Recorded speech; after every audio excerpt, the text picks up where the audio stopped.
சூரிய மகள் அந்த ஸ்டாச்சுல பார்த்தீங்கனால கையில் ஒரு புத்தகத்தோடு நிற்கிறாங்க. ஏன்னா தந்தை பெரியார் சொன்னாரு, பெண் விடுதலை வேண்டும் என்றால் பெண்கள் கிட்ட இருக்கிற கரண்டியை பிடிச்சிட்டு புடுங்கிட்டு கையில புத்தகத்தை கொடுங்கன்னு சொன்னாரு. அது இங்க அழகா இருக்கு.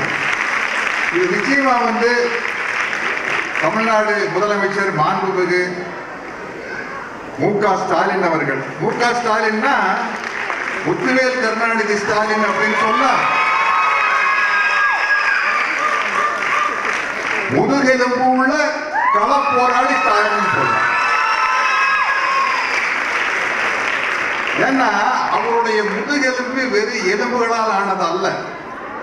ஏன்னா எமர்ஜென்சி காலத்துல மிசால உள்ள ஜெயில வச்சு பூட்ஸ் காலில் மிதிச்சு லத்தி சார்ஜ் பண்ணி அந்த எலும்பு வீக்காத்தான் இருக்கும். ஆனா அவருடைய முதுகெலும்பு எலும்புகளால் ஆனதல்ல.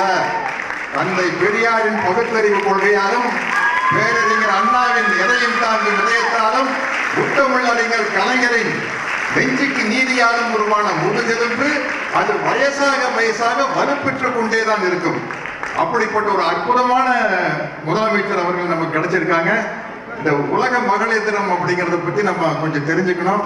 இப்ப அது என்னன்னா, அது ஒரு செலிப்ரேஷன் மாதிரி ஆயிடுச்சு. பெண்கள் உரிமைக்காக போராடி ஐரோப்பாலையும் அமெரிக்காலையும் நியூயார்க்லையும் மிகப்பெரிய போராட்டம் நடத்தி, எப்படி மே தினம் மாதிரி கிளாரா ஜெட்கின் அப்படிங்கிற ஒரு புரட்சிகரமான ஒரு பெண்மணியின் தலைமையில் நடந்த ஒரு போராட்டத்தின் காரணமாக ஆண்களுக்கு சமமான உரிமை எல்லா வகையிலும் வேண்டும் என்று போராடி பெற்ற தினம்தான் மகளிர் தினமாக இன்று உருவெடுத்திருக்கிறது.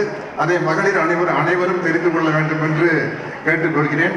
இந்த கிளாரா ஜெட்கின் அப்படிங்கிற வார்த்தை சரியா தப்பா எனக்கு கொஞ்சம் கன்ஃபியூஷன் இருந்தது.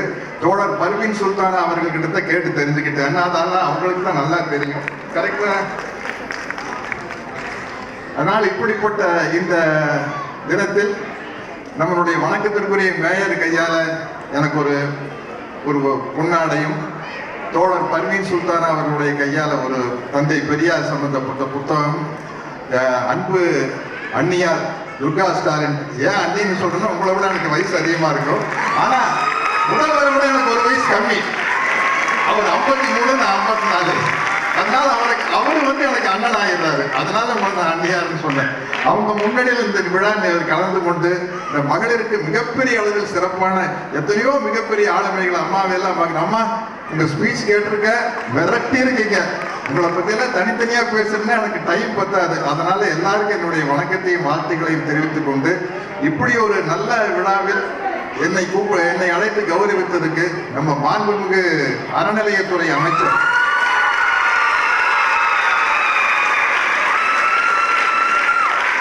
அவரு அறநிலையத்துறை அமைச்சர் மட்டுமல்ல, அறநிலையத்துறைக்கு அரணாக இருப்பவர். அதனால்தான் ஆன்மீகங்கிற பேர்ல ஆட்டையை போடலாம்னு நினைக்கிறவங்க இந்த அரணை பார்த்து மிரண்டு ஓடுறாங்க. அப்படிப்பட்ட அமைச்சர் நமக்கு தமிழ்நாட்டு அறநிலையத்துறைக்கு மிகவும் பாதுகாவலர். அவர் ஒரு காவல்காரன். அவர் நான் அமைச்சர்னு சொல்ல முடியாது. அவங்க எல்லாம் சேர்ந்து நடத்துற ஒரு விழாவில் நான் கலந்துக்கிறது எனக்கு ரொம்ப பெருமையா இருக்குது. என்னுடைய அன்பு தம்பி பிரபு வந்திருக்காரு. அவரை கண்டிப்பா பேச சொல்லுங்க.